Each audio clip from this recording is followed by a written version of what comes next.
Hello, welcome back to the Off Grid family. Today I'm going to be unboxing and reviewing one of eBay's cheapest trim routers, this little thing here. And we're just going to have a quick test of it, have a look at it, see if it's any good, because I need it for a project and I need a decent one at the cheapest price. Before I go on any further, I'd just like to thank David, my patron. You're an awesome dude. I really appreciate you. Thank you for being there since the beginning. You're amazing. If you'd like to become a patron, pop down in the description box and there should be a link. It gives you perks like behind the scenes and various other bits and bobs, early access to videos, that kind of thing. Anyway, let's get on with it. Okay, so let's have a look at the cheapest router on eBay. It's not wrapped up too well as far as I can tell.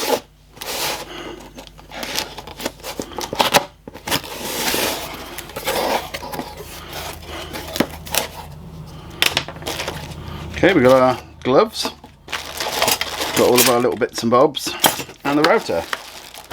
And to be honest, after looking at it online, it looks fairly well put together, but we shall see.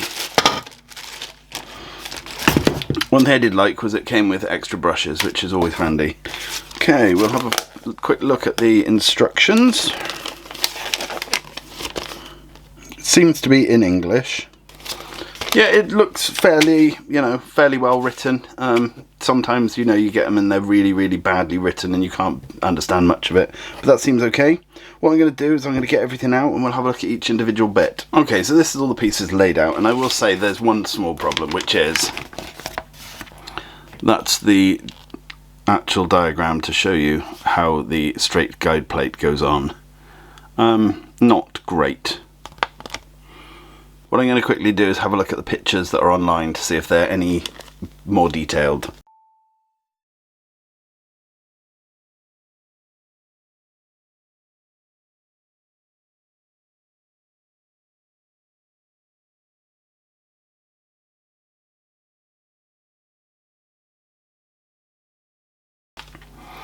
Okay, before I go any further, let's talk a bit about the feel of this. This actual black bit here is quite nice and rubberized and it feels quite comfortable in your hand.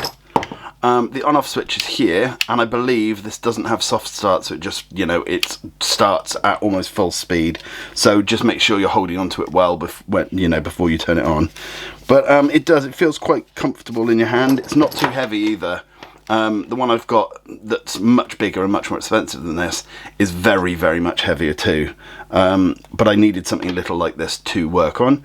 So that's cool. Right, let's assemble this bit. That connects pretty tight actually.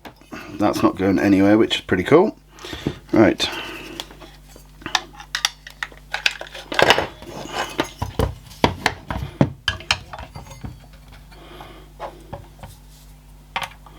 This here, I'm not sure if this will be picked up very well. There's a little notch that this will slide into. So once it's tightened down, can't go anywhere.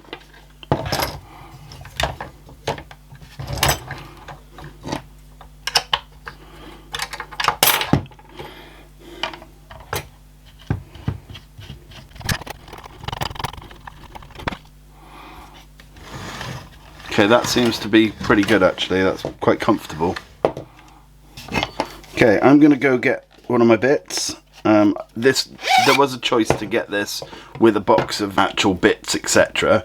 But I already had one that I bought for my last router, and it's exactly the same one being offered with this. So it's just another cheap set of router bits. Don't forget ear and eye protection at all times with things like this. This spins at, I think it's 30,000 RPM, so you really don't want bits flinging off and hitting you in the eye, etc. And they're not as quiet as they could be. Always check that it's off before plugging it in. And this is how loud it is.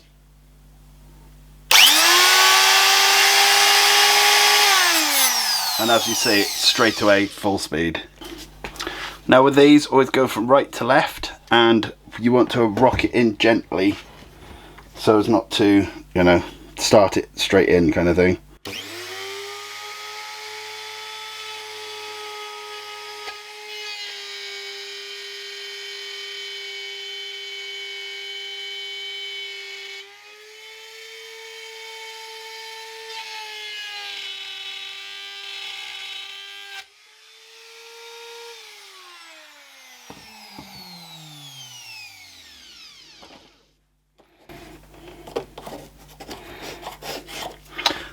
Right. One thing I have noticed is I don't seem to be able to get this tight enough. So as you'll see here, you can see, it's come along and then it's come down, and that happened on the other side, but this time it was my fault, by the way, because I've moved it away from the edge. But on the other side, which I did first, I've noticed it was going up and down a little bit, and it's like it vibrates so much that this was coming undone. I've had to do it up really, really tight now, and that seems to have dealt with it, but it's just as tight as I could humanly get it, to be honest. But yeah, works okay.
Okay, so my final thoughts on this. One of the things I noticed when testing it was that the actual router bit got loose at one point, and I tightened it up as tight as humanly possible, and I just noticed it dropped out of the router and into the wood, and I turned it off and I left it in the wood because I knew something was wrong. I turned it off and let it slow down inside the wood, and when I pulled it out, the actual the bit just fell out. I tried to replicate that to see what I'd done wrong, and I haven't been able to. So I think that something was just, I don't think that's a part of the router that's, you know, a common thing. Just make sure before you start it up that it is 100% secure in there. But other than that, it's very good, very powerful, and does exactly what I needed. You do have to make sure everything's tight. You know, the collet, the handle collet-y thing around the outside has to be super tight, otherwise it vibrates itself out. Same with the actual guides and so on. For the price it was, you can't go wrong. It was £18-ish. And you know, it works very, very well. I would recommend this product. Just be careful, as I say, make sure everything's tightened up. Anyway, thank you so much for watching. Thanks to you, David. I really appreciate you. And if you want to be a Patreon, obviously pop down in the description. Thanks for watching. See you again next week. Bye for now.